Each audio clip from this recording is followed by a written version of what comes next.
Bonjour à tous, aujourd'hui je vous retrouve pour une recette un petit peu spéciale. Je vais vous présenter 3 desserts pour faire un café gourmand. Donc je vous laisse avec la suite de la vidéo.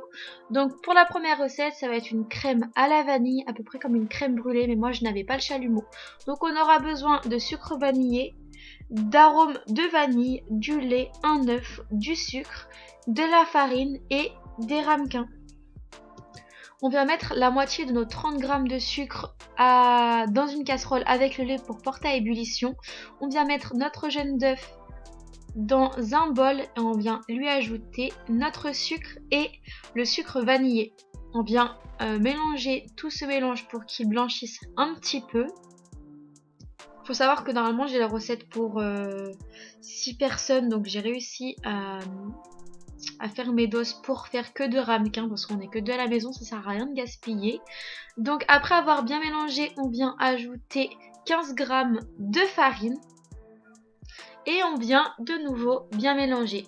Après ébullition du lait, on vient en mettre un petit peu, on va dire un quart de notre lait dans le deuxième mélange pour commencer à mélanger et on viendra ajouter le reste juste après pour pas que ça fasse de...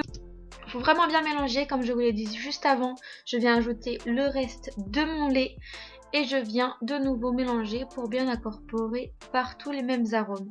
Je viens ajouter quelques gouttes d'arôme de vanille. Si vous en avez beaucoup, ajoutez-en un peu plus. Moi, il m'en restait plus beaucoup dans ma fiole, du coup j'ai mis le reste, mais bon, ça faisait peut-être pas assez. Après avoir bien ajouté la vanille, vous venez bien mélanger une nouvelle fois et on va venir mettre le tout dans la même casserole où on a fait bouillir notre lait et le sucre pour que ça cuise une nouvelle fois pendant environ 1 à 2 minutes.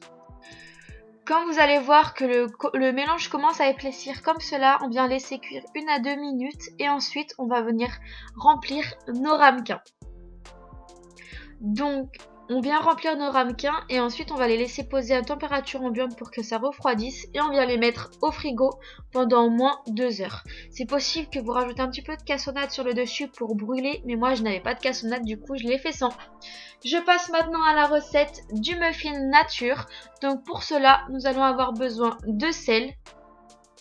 On va avoir besoin de farine, des œufs, du sucre, du beurre, du lait et de la levure chimique. On vient y ajouter 250 g de farine, une pincée de sel.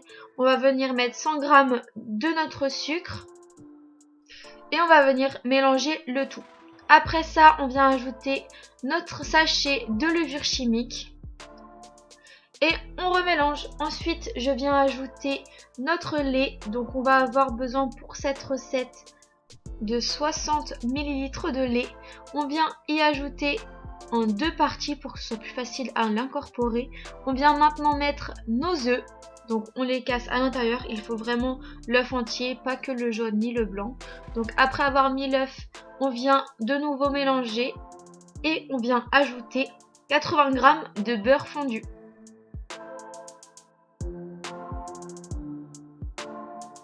On va venir maintenant mettre cette préparation dans un moule à muffins dans des petites barquettes et on va enfourner à 180 degrés pendant environ 20 minutes, mais il faut vraiment vérifier la cuisson à 10 minutes.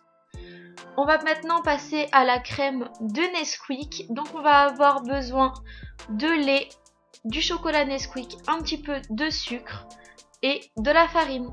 Donc dans un premier temps, je viens mélanger le sucre avec la farine. Pour les doses, il va nous falloir 60 g de sucre, 50 g de farine ou de maïzena et 50 g de chocolat en poudre.